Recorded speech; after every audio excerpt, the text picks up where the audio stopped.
do I. Thank you. Hi, everyone. So like Kim just said, let me see. Oh, perfect. We are Ashley and Laura.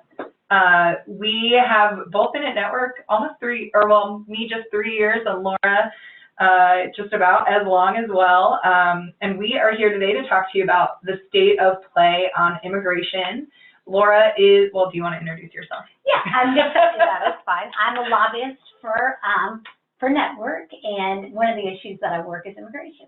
Yeah, and I am Network's communications coordinator, so I work within the Network community to send out e-blasts and action alerts to activists all across the country, much like yourself, on immigration as well as the other issues that Network works on.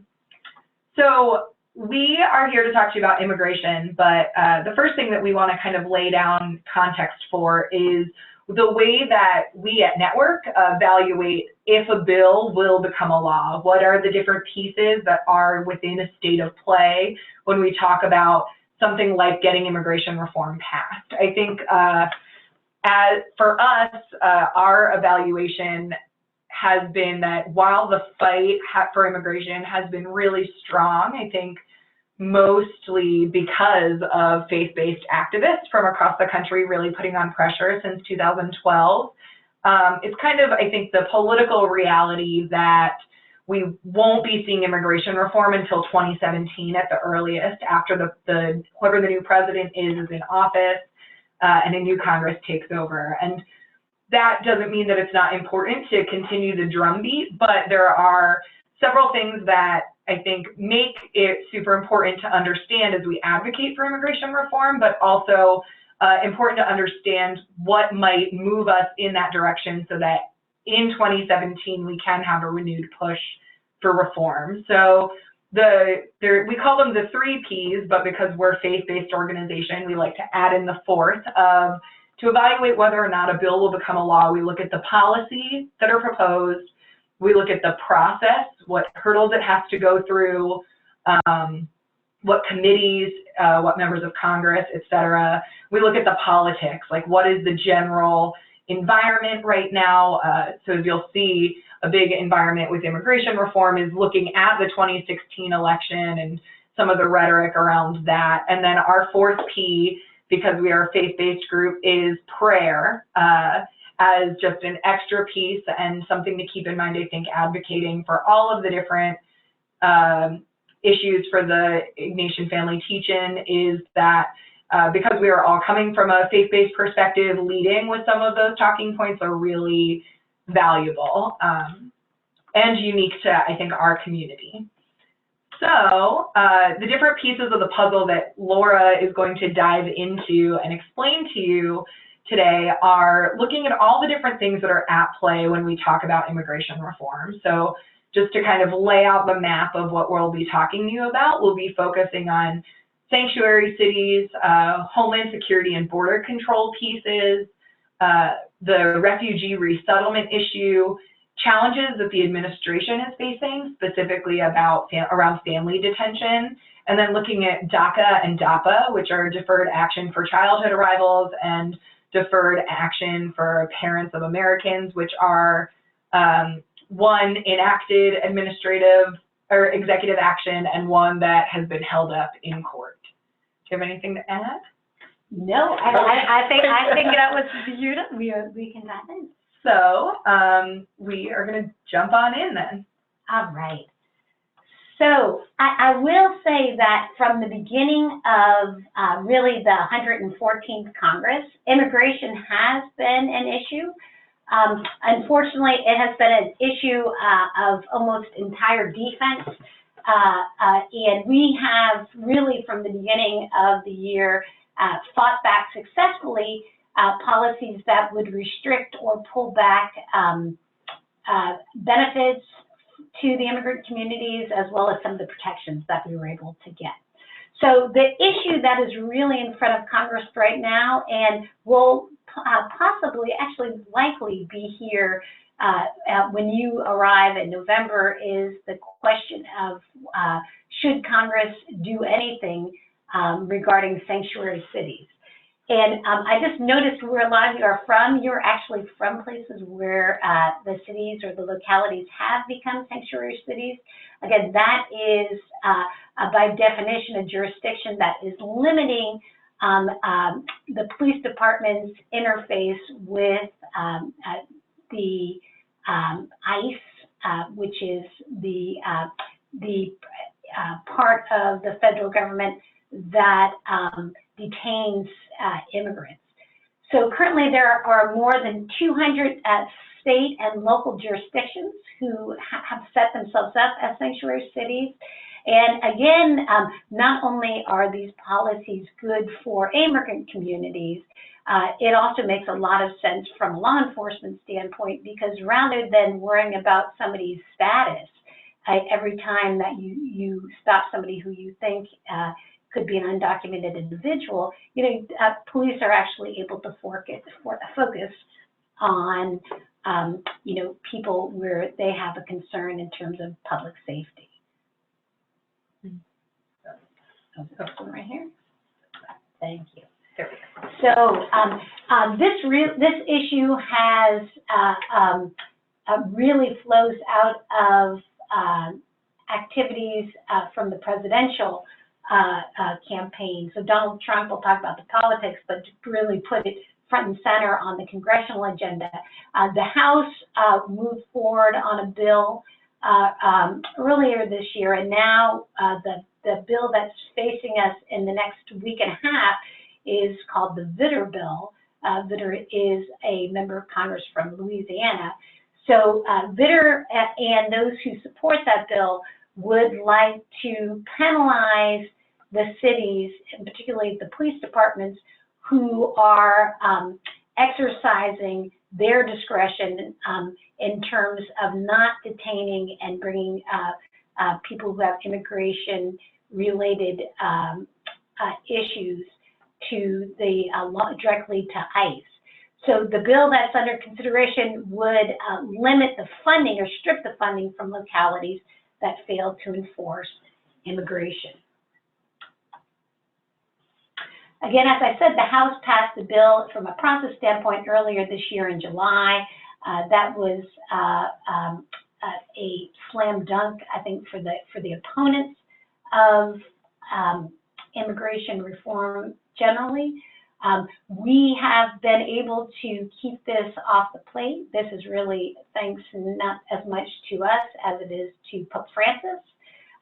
There was a major concern in the lead up to Pope Francis's visit to Washington, the idea that the Senate would not let any anti-immigration legislation on the floor prior to that visit. Senator McConnell, who heads up the Senate on the Republican side, was very concerned about any bad bills. So I guess with the Pope having gone, the Vitter Bill is now set to be taken up on the floor on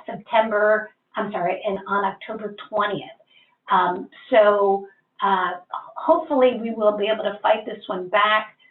We do know that the president is not inclined to assign it, but it is a challenge. Again, the politics of this issue. It is an issue that has been, we would say, exploited by presidential candidates.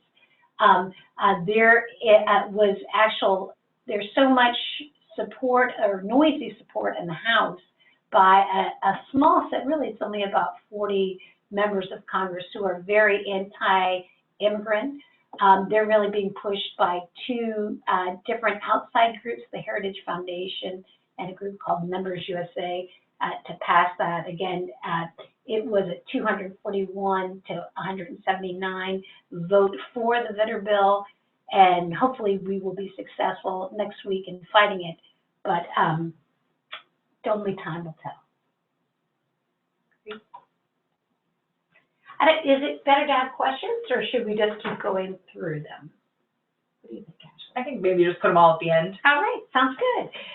The next issue, again, that is really under debate now, relates to something called Operation Streamline, and that is the federal government's detention and deportation program.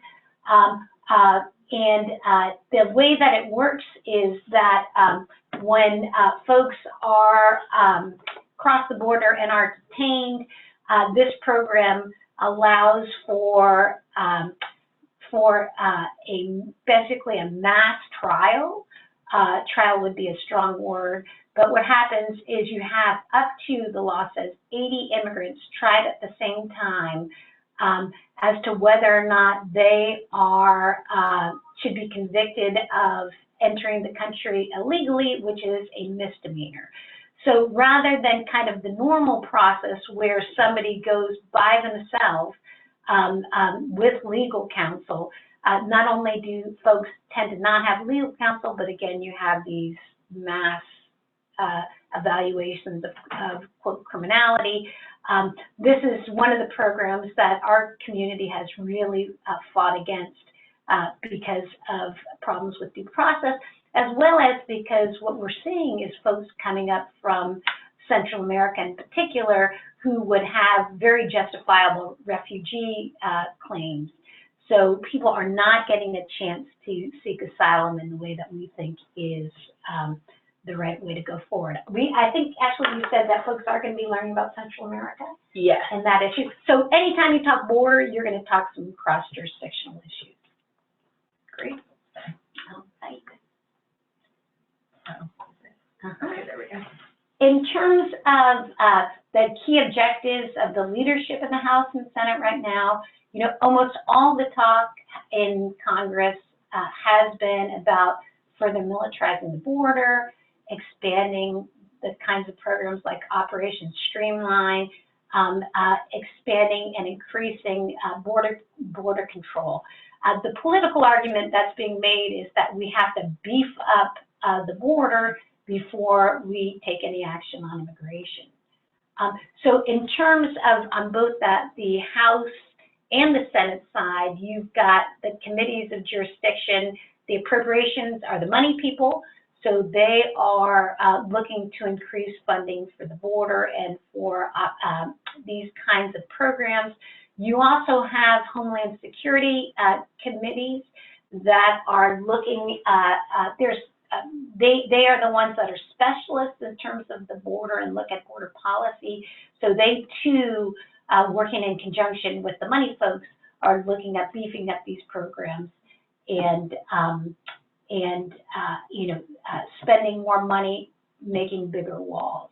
I think that from the faith community standpoint, what we've been doing is to try to interject in the process, particularly through the committee hearings and through the appropriations process, to say, look, it's not a border problem. Our borders are very secure in terms of, fences and walls. We spend a tremendous amount of money on borders. That's not going to fix the problem.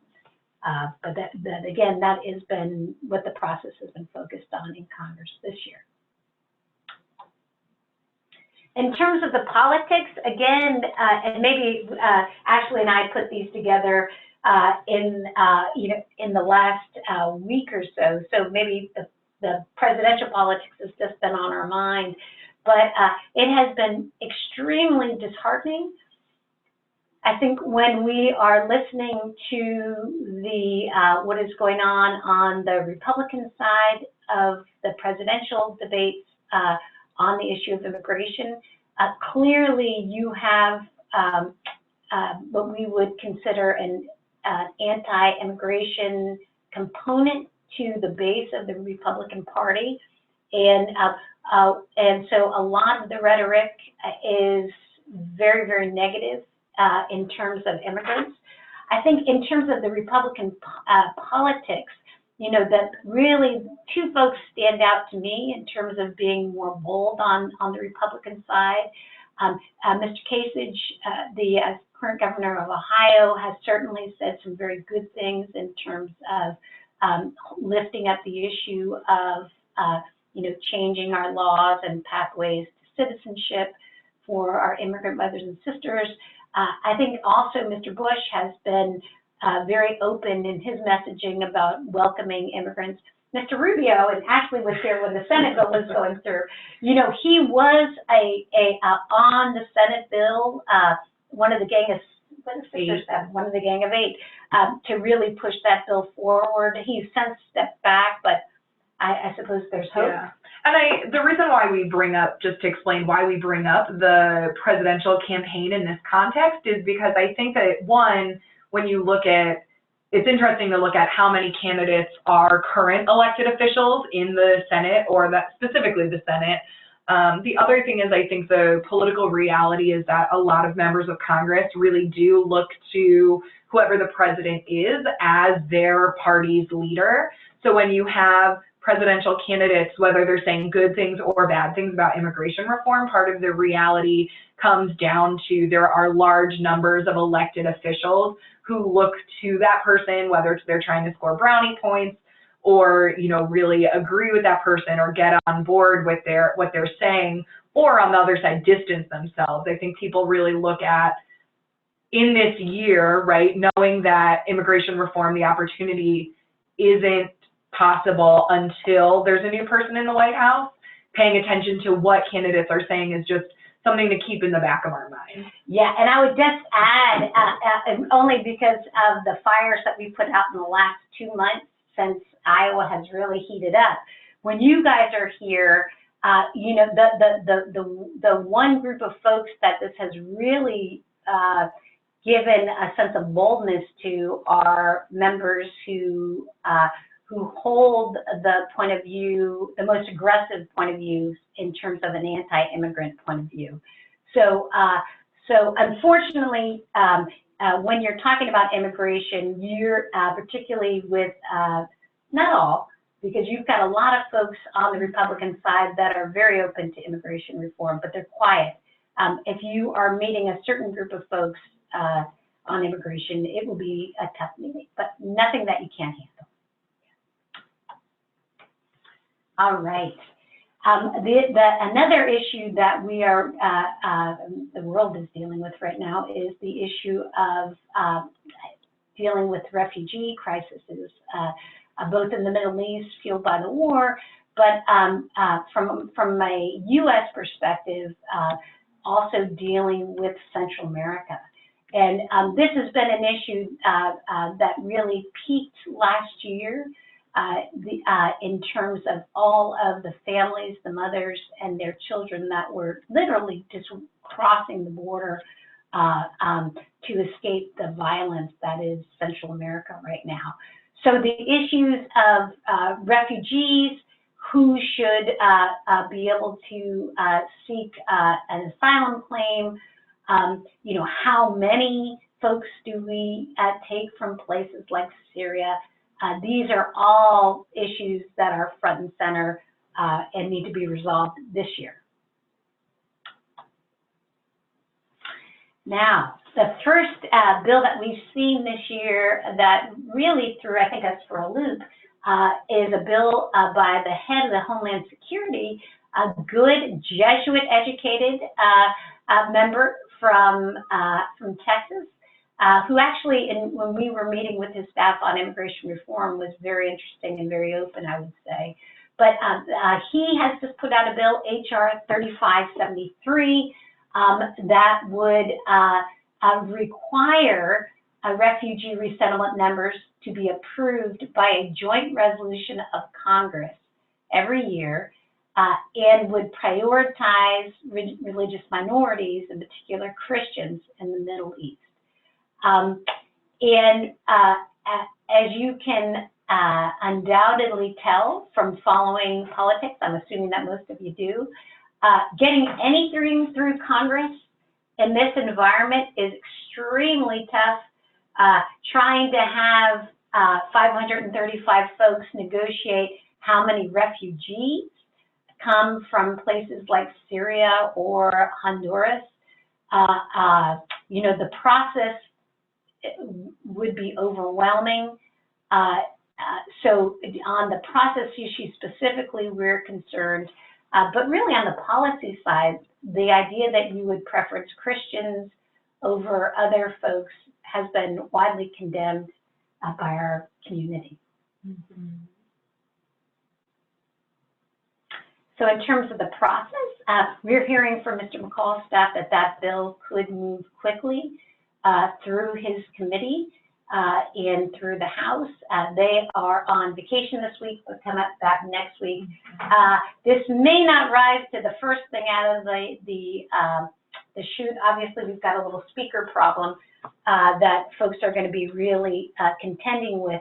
But just given the amount of refugees that are seeking asylum, particularly in the Middle East, and we are hearing that there are more kids coming up from Central America as well. So our sense is that this will really keep this issue front and center and is something that will, again, likely be a topic of conversation in Washington in November.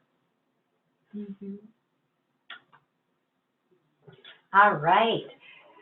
Ashley, help me out here in terms of the refugee issue and terrorism. So again, I think this is just looking at the politics, again, putting it in the context of the fact that this is something that fear mongers, regardless of party, like to be able to grab onto, right? I mean, even my dad says things like when he hears about the Syrian refugees coming to the United States and the U.S. making small strides, like even my dad is like, but how many of them do you think will be terrorists? Which is really just, again, placing in your mind the context that there is a real fear of immigrants. And I think that Pope Francis, when he addressed Congress and said so eloquently that we know, like we the people of the Americas know that we should not be afraid of foreigners because we once were foreigners ourselves, I think is a really solid, bringing in that fourth P of prayer, bringing in that solid faith-based talking point as well, especially because I know the Ignatian Solidarity Network has done a lot of work with how many members of Congress are Jesuit educated, and the fact that Pope Francis is a Jesuit is a good piece to kind of bring in. Absolutely. So now we're just in our last little section. We've got two different pieces, two different sets of 3 Ps, but I think we can kind of breeze through them a little faster because I imagine that the first one will come up tomorrow more in the U.S. policy towards Central America. The first is looking at administrative challenges related to family detention. So I don't know if there's anything you want to say about specific policy. Yeah, the problem here, again, that you'll be spoken to, or you'll have a conversation tomorrow, is with the folks coming over the border, what do we do with those families? So the administration's response has been, well, you put them in detention centers. And that is something that our faith communities are vehemently opposed to. We know that there are better ways to handle that, and many of our faith communities can actually act as processing centers and places for people to go. So this is the process.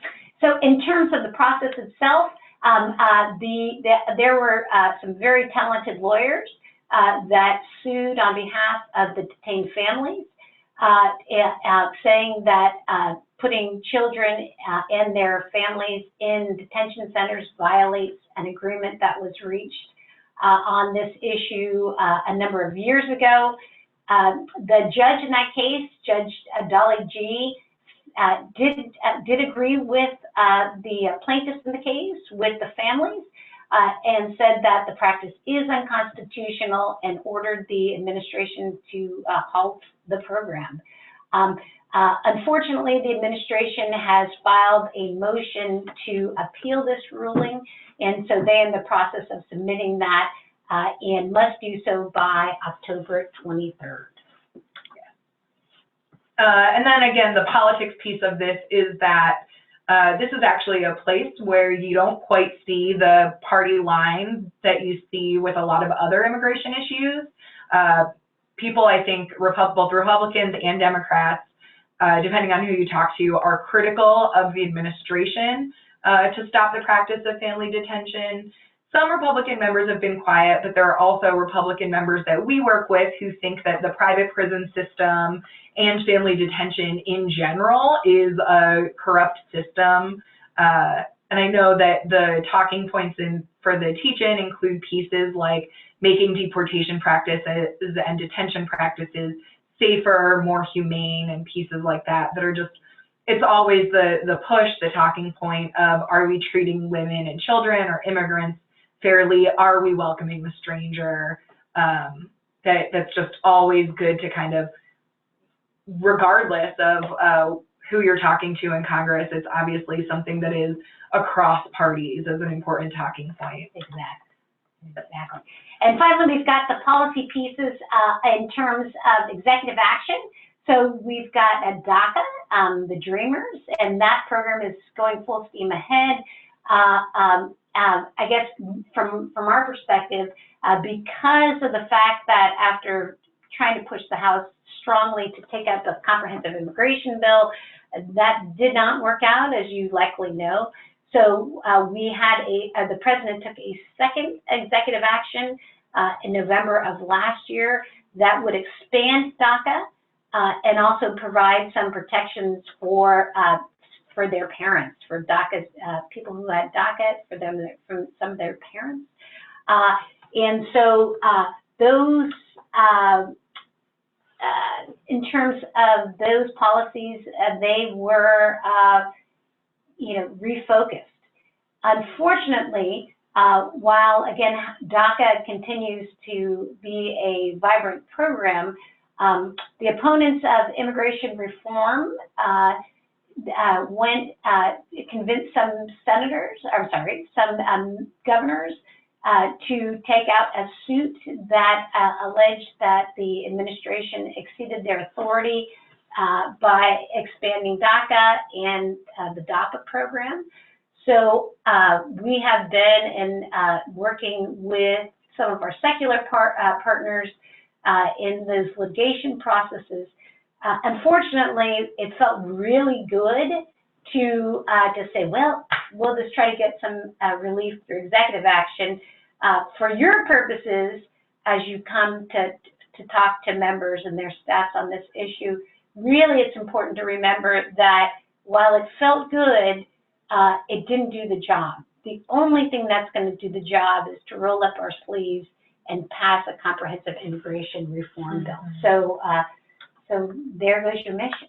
Yeah. So as Laura said, the politics of DACA and DAPA, and the biggest talking point that we've been using is, well, you don't like it, it could go away if we pass serious immigration reform, common sense immigration reform.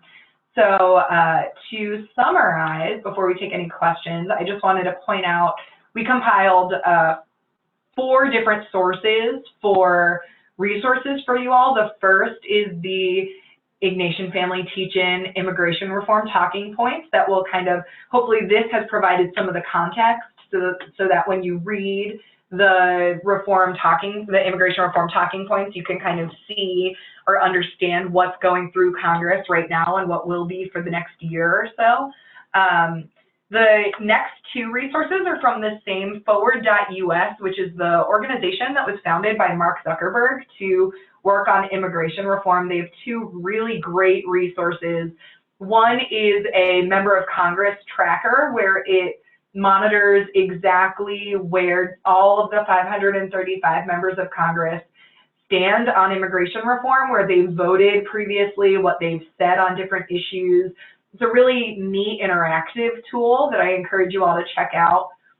It also has a presidential candidate tracker, just this is more in case you're interested, where it pulls from literally every candidate that you could imagine, and people who haven't even declared, and just is pulling quotes of what's being said about immigrants, both positively and not so positively, that could be helpful for you all as you start to understand how people are talking about immigrants kind of in the news.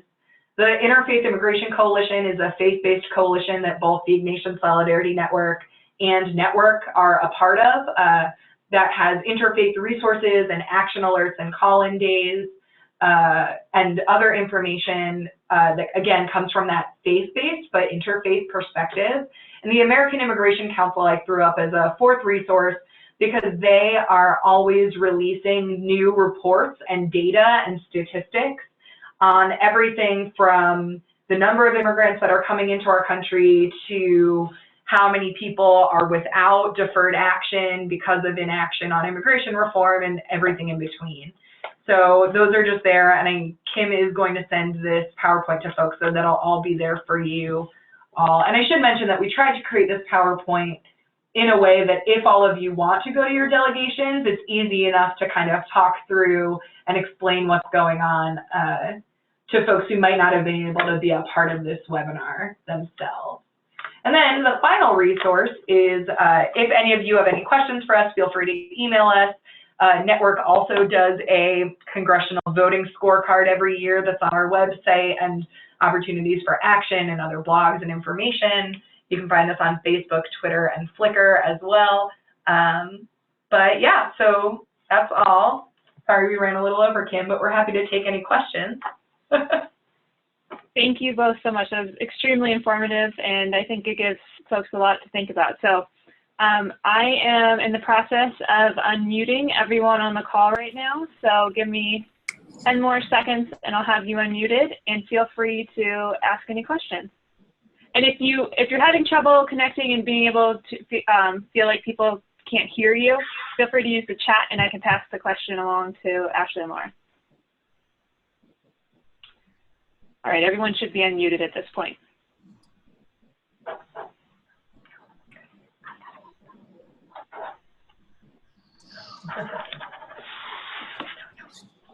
Any questions?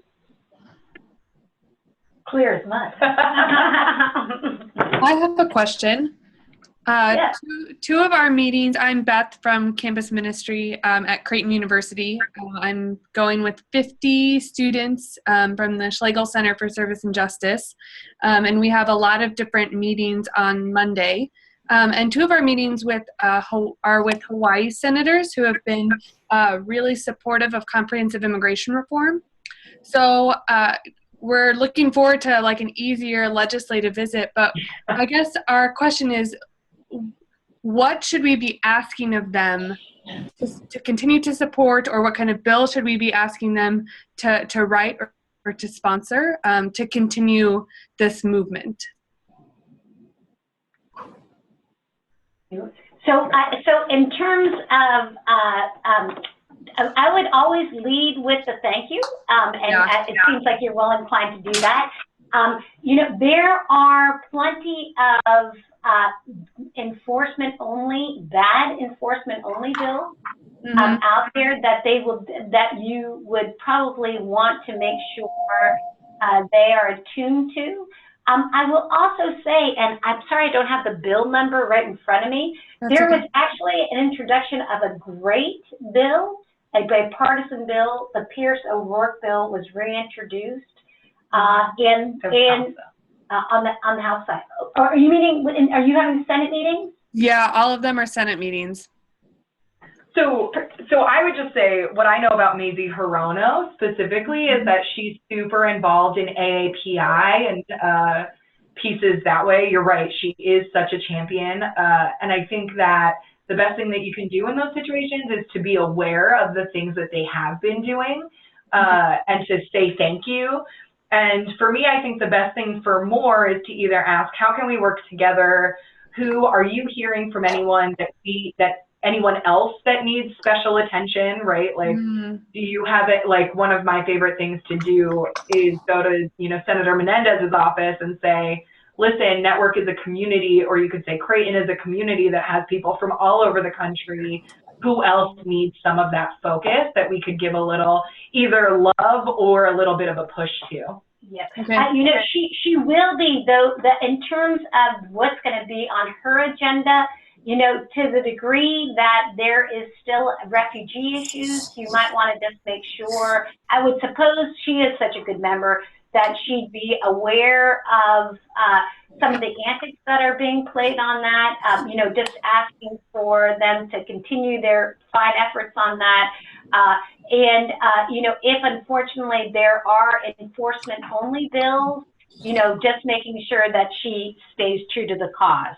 But she is not, that should be a nice, easy meeting for you.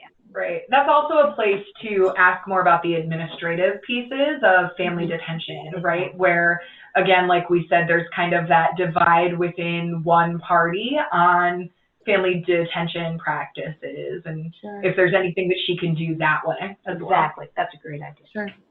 Thank you. Of course. Anyone else?